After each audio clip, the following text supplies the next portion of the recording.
Always welcome साथियों, digital class हमेशा आपके साथ। इंजीनियरों अपनी प्रोडक्शन इंजीनियरिंग की सीरीज चल रही है। जो भी कंटेंट अब तक आपने पढ़ा है और आगे इस वीडियो में पढ़ने वाले हैं, सारा कंटेंट आपको पीडीएफ फॉर्मेट में अवेलेबल है। जिस तरह से मैकेनिकल इंजीनियरिंग, जनरल नॉलेज की अन्य सीरीज कंप्लीट अवेलेबल हैं। इन नोट्सों का इस्तेमाल आप SSC, RRB, state JEE, GATE, BTech, AMIE के एग्जामिनेशन के लिए कर सकते हैं।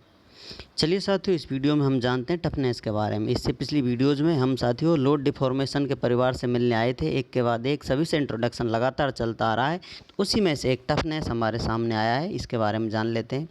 यदि लोड और डिफॉर्मेशन एक्सिस बनाया जाए तो इस प्रकार से कर्व बना दिया जाए, जैसा कि डिफॉर्मेशन लोड डिफॉर्मेशन कर्व है। यहाँ पर A B C D E point इस प्रकार से दिखाए गए हैं, जैसा कि पिछली वीडियोज़ में आपने डिटेल में सब जान लिए हैं। किस पॉइंट को किस नाम से जाना जा रहा है, क्यों जाना जा रहा है, ये सारी जानकारी आपके पास ऑलरेडी है। अब चलिए जानते हैं टफनेस के बारे में। टफनेस जैसा कि हम जानते हैं साथियों, इस पर आप डिफॉर्मेशन लेकर आएंगे लोड लगाकर, तो इसमें एनर्जी स्टोर हो जाती है और जितना एरिया अंडर कर्व मिलता है हमको वो बताता है। रेजिलेंस, प्रूफ रेजिलेंस के बारे में देखा था। लेकिन बात की जाए इसमें टोटल एनर्जी, इसको डिफॉर्म करते हैं तो यहाँ तक एनर्जी कितनी स्टोर हो जाती है। ये टोटल एनर्जी जितनी स्टोर होती है, यह फ्रैक्चर होने से पहले पहले, या अब इस पॉइंट को आप बोल सकते हैं, वही टफनेस कहलाती है। इसमें टोटल जो एनर्जी स्टोर की गई, स्ट्रेन एनर्जी जो स्टोर हो जाती है, वही टफनेस कहलाती है। आप कह सकते हैं ये इसकी स्ट्रेंथ या सामर्थ्य होती है किसी मटेरियल की।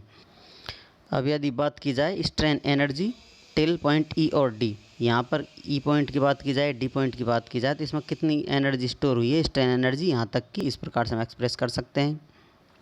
अब जैसा कि ये दोनों डी और ई पॉइंट बहुत करीब होते हैं, पास पास होते हैं, लगभग समान होते हैं, माइनर अंतर आता है इनमें थोड़ा सा, इसलिए इन्हें आप कहीं तक भी ले सकते हैं, ई या डी तक।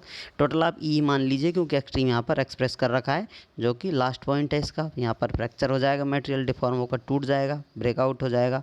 तो इसमें क्या होगा, इलास्टिक एनर्जी स्टोर होगी, elastic strain energy and plastic strain energy. क्योंकि इलास्टिक पॉइंट तक elastic energy resilience, proof resilience के नाम से जानते हैं। बाद में इलास्टिक प्लास्टिक डिफॉर्मेशन, धीरे धीरे इलास्टिसिटी कम होती चली जाती है और प्लास्टिसिटी बढ़ती चली जाती है। अंततः जो आपका वर्क पीस है, मटेरियल है या स्पेसिमेन है, ब्रेकआउट हो जाता है।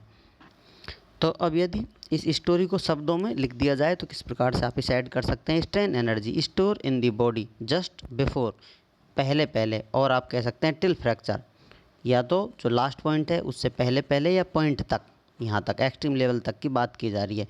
जितनी एनर्जी स्टोर हो जा रही है वही टफनेस कहला रही है किसी मटेरियल वर्क पीस की। और इसी के साथ साथ आप टफनेस को इस प्रकार से एक्सप्रेस कर सकते हैं। टफनेस के बारे में डेफिनेशन दे सकते हैं। Toughness is ability of a body to absorb shocks और इम्पैक्ट्स। जैसा कि कोई बॉडी है, वर्क पीस है, उस पर आप लोड लगा रहे हैं, वो कितने इम्पैक्ट झेल सकती है। इस पर आप इम्पैक्ट लगाएं, स्ट्रेस लगाएं, इसको खींचें, शॉक लगाएं, कब ये ब्रेकआउट हो जाएगी, तो यहीं आके टूटेगी। जितना इसमें स्ट्रेस लगा दिया जाएगा, स्ट्रेस जनरेट हो जाएगा या डिफॉर्मेशन हो जाएगा, तो इस पॉइंट पर आके फ्रैक्चर होगी। तो आप कह सकते हैं ये टफनेस एबिलिटी होती है किसी मटेरियल की जो शॉक इम्पैक्ट्स एब्जॉर्व कर सके, उसे झेल सके, उनसे लड़ने की क्षमता, उसकी सामर्थ्य टफनेस कहलाती है। ये तो थी टफनेस की बातें। अब आते हैं साथियों, आपने देखा होगा जानकारों के जानकार या रिश्तेदारों के रिश्तेदार, या फिर वो पुराने जानकार, पुराने रिश्तेदार मिल जाते हैं कहीं ना कहीं किसी न किसी मूड पर। तो उन्हीं में से एक है जो स्ट्रेंथ ऑफ मटेरियल में आप पढ़ते आ रहे हैं लगातार, जिसके बारे में चर्चा कर रही थी कि ये सिमिलरिटी देखने को मिल रही है कुछ stress and strain curve for mild steel के लिए, जो हम डिटेल में टेंसाइल टेस्ट कर देखते हैं ये कर्व किस प्रकार से आता है। तो ये उन्हीं में से एक है, इसके बारे में आप ऑलरेडी जानते होंगे, बार बार पढ़ते रहते हैं। तो यहाँ ए पॉइंट है, उसके बाद बी है, उसके बाद सी, अपर यील्ड पॉइंट, नीचे लोअर यील्ड पॉइंट, उसके बाद कुछ थोड़ा बहुत वेरिएशन आता है स्ट्रेस में, स्ट्रेन बढ़ती जाती है और एक्सट्रीम लेवल पर पहुंच जाता है। अल्टीमेट टेंसाइल स्ट्रेंथ यहाँ मटेरियल शो करता है। उसके बाद स्ट्रेंथ कुछ कम होती है, नेकिंग हो जाती है इस पर, और यहाँ पर आपका रप्चर पॉइंट या जो वर्क पीस है मटेरियल फेल हो जाता है। इन सभी पॉइंट की डिटेल जानकारी आपको स्ट्रेंथ ऑफ मटेरियल में, ये स्पेशल आप पढ़ते हैं, स्ट्रेन स्ट्रेस कर्व पढ़ेंगे बाय डिजिटल क्लास, तो ये टॉपिक स्पेशल आपको मिल जाएगा। बाकी यहाँ पर भी संक्षिप्त जानकारी आपको दी गई, किस पॉइंट को किस नाम से जाना जा रहा है। ये प्रोपोर्शनल लिमिट है, यहाँ तक स्ट्रेस और स्ट्रेन एक स्ट्रेट लाइन बिहेवियर शो करते हैं। उसके बाद इलास्टिक लिमिट है, यहाँ तक मटेरियल कंप्लीट रिवर्स आ जाता है। उसके बाद आप ले जाएंगे तो अलग पाथ फॉलो करता है, जैसा कि आपने स्ट्रेंथ ऑफ मटेरियल डिटेल में देखा था। यहाँ पर हम डिटेल में नहीं जाएंगे, लेकिन सभी पॉइंटों की बेसिक जानकारी आपको मिल जाएगी। अपर यील्ड पॉइंट है, ये लोअर यील्ड पॉइंट है, जो बहुत ज़्यादा समय के लिए नहीं रहता, अनस्टेबल होता है, और ये सिर्फ माइल्ड स्टील में देखने को मिलता है और मटेरियल में देखने को नहीं मिलता है lower yield point.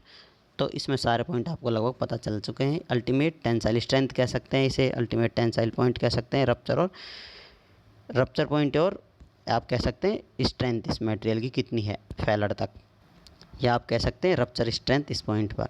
Mild steel tensile test, ये थी इसकी बेसिक सी बातें जो ऑलरेडी आपको पता है, लेकिन हमारा भी आपको बताना ज़रूरी था, क्योंकि कहीं आपको याद रहे ना रहे, आप हनुमान जी बन जाएं जामवंत की तरह, हम आपको याद दिलाएं फिर से सब कुछ याद आ जाए। उम्मीद करते हैं विद्वानों वीडियो में दी गई अब तक की जानकारी आपको अच्छे से समझ में आई होगी। अभी भी आपका कोई कन्फ्यूज़न है तो आप हमसे कमेंट कर पूछ सकते हैं। साथियों आप चाहें तो कांटेक्ट कर सकते हैं। कांटेक्ट लिंक आपको वीडियो डिस्क्रिप्शन में मिल जाएगा। वीडियो को अंत तक देखने के लिए, चैनल को सपोर्ट करने के लिए आपका दिल की गहराइयों से बहुत बहुत धन्यवाद। मिलते हैं नेक्स्ट वीडियो में, तब तक पढ़ते रहिए, व्यस्त रहिए, मस्त रहिए, मुस्कुराते रहिए। जय हिंद, वंदे मातरम।